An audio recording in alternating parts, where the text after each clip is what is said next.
دوستو 1879 یعنی آج سے تقریباً 150 سال پہلے پیرامڈز کے قریب سے ایک شخص گزر رہا تھا کہ اچانک اس کے سامنے جیکل آ گیا۔ اس آدمی کو اس بات کا بالکل علم نہیں تھا کہ اگلے ہی لمحے وہ پیرامڈ کی کون سی خاص چیز دیکھنے جا رہا ہے۔ آدمی نے جیکل کی طرف پتھر پھینکا تو وہ جیکل پیرامڈ میں بنے ہوئے ایک چھوٹے سے سوراخ میں گھس گیا۔ یہ منظر دیکھتے ہی سے رہا نہیں گیا کیونکہ اب وہ پیرامڈ میں بنے سوراخ کے اندر دیکھنا چاہتا تھا۔ اندر داخل ہوتے ہی آدمی نے خود کو پیرامڈ کے اندر بنے ایک سیکرٹ چیمبر میں پایا جس کی دیواروں پر عجیب و غریب لکھائی میں کچھ لکھا ہوا تھا۔ دوستو یہی وہ پوائنٹ تھا جس نے دنیا بھر کے ریسرچرز اور آرکیالوجسٹ کو جھنجھوڑ کر رکھ دیا۔ یہی وہ دن تھا جب دنیا کو معلوم پڑا کہ پیرامڈ کے اندر سیکرٹ چیمبرز بھی موجود ہیں جن پر آج تک ریسرچ چل رہی ہے۔ اس ویڈیو کے پارٹ 1 میں ہم نے دیکھا کہ کیسے 4500 سال پہلے ایجپشین نے بغیر کمپس کے نہ صرف پیرامڈ کی ہر سائیڈ کو ایگزیکٹ ڈائریکشن دی بلکہ بغیر لیزر لیول کے زمین کو پرفیکٹلی لیول بھی کیا۔ نہ صرف اتنا بلکہ ہم نے یہ بھی جانا کہ انہوں نے کیسے بغیر ماڈرن ٹولز کے 50 ٹن وزنی پتھروں کو اسکوائر شیپس دیا، ان کو بغیر کسی کرین کی مدد سے پیرامڈ کے ٹاپ تک بھی پہنچایا۔ یہ تمام چیزیں جاننے کے بعد ریسرچرز پریشان تھے کہ کنگز چیمبر میں موجود ون پیس گرانائٹ سے بنا ہوا یہ تابوت اندر اس چھوٹے سے سوراخ سے کیسے لایا گیا، پیرامڈز کو بنانے کا مقصد کیا تھا۔ اور روبوٹک کیمرے نے جب پیرامڈ کے اندر پتھر کے سلیب میں سوراخ کیا تو اس کے اندر وہ کون سا منظر دیکھا گیا جو پچھلے 4500 سالوں سے کسی نے بھی نہیں دیکھا تھا۔ یہ سب آپ جان سکیں گے ویڈیو کے اس پارٹ میں۔ تو آئیے شروع کرتے ہیں challenge number 7، the great pyramid of Giza, جو تمام پیرامڈ کے مقابلے میں سب سے اونچا اور چوڑا پیرامڈ ہے۔ اس کے اندر ابھی تک 2 ہڈن چیمبرز تلاش کیے جا چکے ہیں، ایک کو کنگ چیمبر اور دوسرے کو کوئن چیمبر کا نام دیا گیا ہے۔ جب پہلی بار کنگز چیمبر کے اندر ریسرچرز کی ٹیم گئی، انہوں نے ان کے اندر ایک ایسی چیز دیکھی جو بالکل بھی ایکسپیکٹڈ نہیں تھی۔ جی ہاں، ان کو وہاں 4500 سال پرانا گرانائٹ سے بنا ہوا ایک ایسا تابوت ملا جو اندر سے خالی تھا۔ لیکن حیران کر دینے والی چیز تابوت کا ملنا نہیں تھا بلکہ ایکسپرٹس یہ دیکھ کر حیران رہ گئے کہ اس چیمبر میں داخل ہونے کا راستہ صرف یہ ایک چھوٹا سا سوراخ ہے جس میں سے انسان بھی مشکل سے آ سکتا ہے۔ تو آخر یہ ون پیس گرانائٹ کا تابوت اندر کیسے آیا؟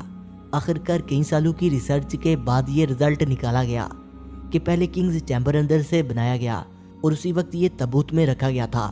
اس کے بعد چیمبر کو سیل کر کے صرف یہ چھوٹا سا سوراخ چھوڑا گیا۔ چیلنج نمبر 8، دوستو آخر 4500 سال پہلے وہ کون لوگ تھے جنہوں نے پیرامڈز بنانے کا اتنا مشکل تر چیلنج کمپلیٹ کیا تھا؟ یہ ایک ایسا سوال تھا جس کے بارے میں کئی مختلف تھیوریز گردش کرتی رہیں۔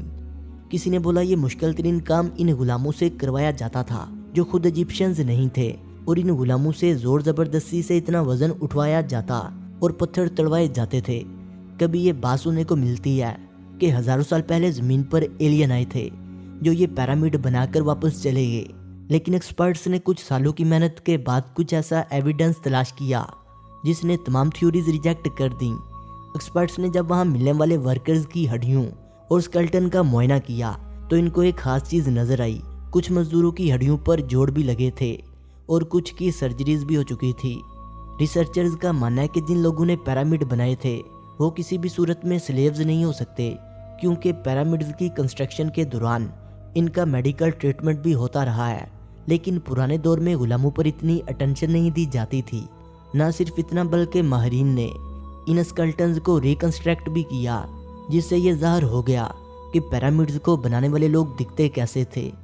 اب چونکہ یہ ایویڈنس بھی سامنے آ چکا تھا کہ پیرامڈز کو نہ تو ایلینز نے بنایا ہے اور نہ ہی سلیوز نے، تو اب یہ جاننا باقی رہ گیا تھا کہ آخر کتنے مزدوروں نے مل کر یہ عالیشان سٹرکچر بنائے ہوں گے، کیونکہ آج کل کے ماڈل دور میں کنسٹرکشن پروجیکٹ میں انسانوں سے زیادہ مشین کا استعمال کیا جاتا ہے۔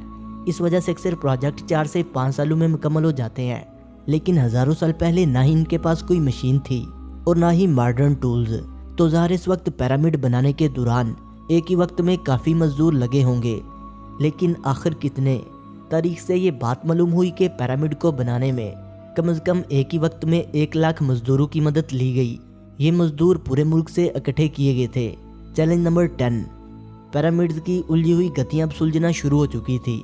ایکسپرٹس اور آرکیالوجسٹ اب ایک ایسے موڑ پر کھڑے تھے